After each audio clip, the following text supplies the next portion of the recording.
Good morning all of you. आज हम 10वीं क्लास का ज्योग्राफी का जो तीसरा लेसन है जल संसाधन, उसका एक बड़ा ही इंपॉर्टेंट प्रश्न है जो परीक्षाओं में लगभग पूछा जाता है कि बहुउद्देशीय परियोजनाएं क्या हैं, उससे क्या लाभ हैं, क्या हानियां हैं।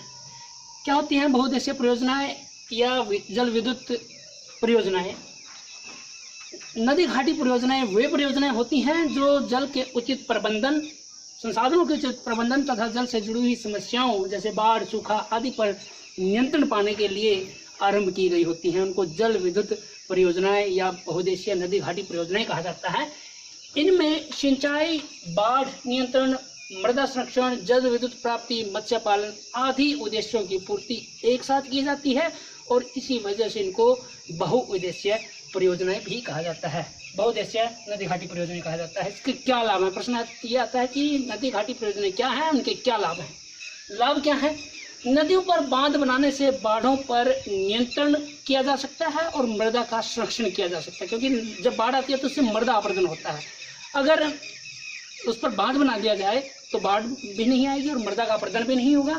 दूसरा है शुष्क ऋतु में जब पानी की बहुत ज़्यादा मात्रा में आवश्यकता पड़ती है, उस टाइम पर खेतों में सिंचाई का जो कार्य होता है वो इन्हीं झीलों से होता है, इन्हीं जलाशयों से पानी खेतों तक पहुंचाया जाता है। तीसरा, नदियों पर बांध के निर्माण से जल विद्युत उत्पन्न की जा सकती है या जल विद्युत का उत्पादन लिया जा सकता है। चौथा, वन्य भूमि परितंत्र के संरक्षण में सहायता मिलती है, क्योंकि जब बांध का निर्माण किया जाता है तो उस बांध के बाद जो जलाशय होता है उसका जो जल ग्रहण क्षेत्र है उसमें बड़े योजनाबद्ध तरीके से वृक्षारोपण किया जाता है, पेड़ पौधों को लगाया जाता है। इससे क्या होता है? वन्य भूमि परितंत्र का संरक्षण होता है। पांचवा, विकसित वन्य भूमि में वन्य जीवों को आश्रय मिलता है। जो वन्य भूमि तैयार होती है पेड़ पौधों को लगाने से, उसमें वन्य जीवों को आश्रय मिलता है, वो वहाँ पर रहने लग जाते हैं। बांधों के पीछे बनी झील में मत्स्य पालन का कार्य भी किया जाता है। जो झील जलाशय बन जाता है बांध के पीछे, वहाँ पर मत्स्य पालन किया जाता है। पर्यटन और आंतरिक नौचालन को बढ़ावा मिलता है। पर्यटन भी दूर दराज के एरिया से उस बांध को या देखने के लिए आते हैं। हानियाँ क्या हैं? नदियों का प्राकृतिक बहाव अवरुद्ध हो जाता है। जो नदियाँ नेचुरल तौर पर बहती है, जितना उनमें पानी जाता है उतना पानी उसमें नहीं जा पाता। प्राकृतिक बहाव नदियों का अवरुद्ध हो जाता है। दूसरा, बांध के बाद केवल निम्न स्तर का तलछट ही बहता है। इससे क्या होता है? क्योंकि ज़्यादा से जो तलछट होता है वो बांध के पीछे ही जमा होता रहता है और कठोर होता रहता है। इससे जलीय जीवों में को अच्छा जो आवास है वो नहीं मिल पाता।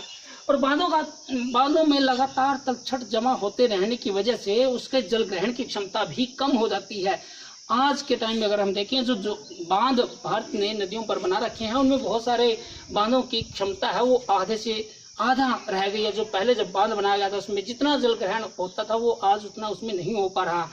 और जब ऐसा होता है तो जल ग्रहण क्षेत्र में, नदी का जो जल ग्रहण क्षेत्र, उसमें जब ज़्यादा बारिश होती है तो वो सारा का सारा पानी उस बांध की ओर दौड़ता है और उसका क्योंकि उसकी क्षमता इतनी रहेगी नहीं तो बाढ़ नियंत्रण के लिए जो बांध बनाया गया था वो बाढ़ का कारण भी बन जाता है। क्योंकि बांध टूट जाता है वो पानी उसमें आएगा नहीं, तो समय बाढ़ का कारण भी ये बांध है वो बन जाते हैं। चौथा, बांधों से नदियाँ कई खंडों में बढ़ जाती हैं, क्योंकि एक ही नदी पर कई बार यहाँ बांध बना दिया, आगे चल के फिर बांध बना दिया, कई खंडों में बढ़ जाती है। तो इससे क्या होता है?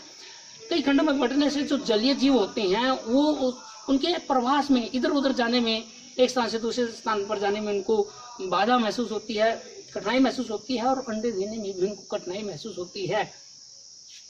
पांचवा, जलाशयों में वहाँ मौजूद वनस्पतियाँ और मिट्टियाँ जलमग्न हो जाती हैं, क्योंकि जब बांध बनाया जाता है उसके पीछे पानी का एक स्तर होता है, वहाँ तक वो पानी ऊपर जाता है, तो उस पानी में जो पेड़ पौधे हैं और मिट्टियाँ हैं वो जलमग्न हो जाती हैं।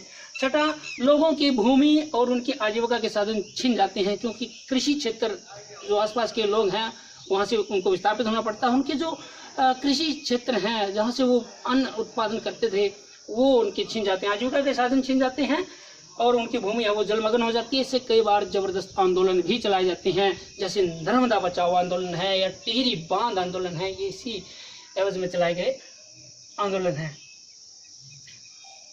सातवां, भिन्न भिन्न लोगों के एक ही जल संसाधन से अलग अलग हित जुड़े हुए होते हैं, और जब लोगों के हित अलग होते हैं, एक समुदाय के लोगों के हितों की अवहेलना होती है तो उसके विरोध में फिर आंदोलन भी चलते हैं, उनमें झगड़े होते हैं, आपस में टकराव भी होता है और तनाव की स्थिति पैदा हो जाती है, ये भी इसकी क्या है, हानि है।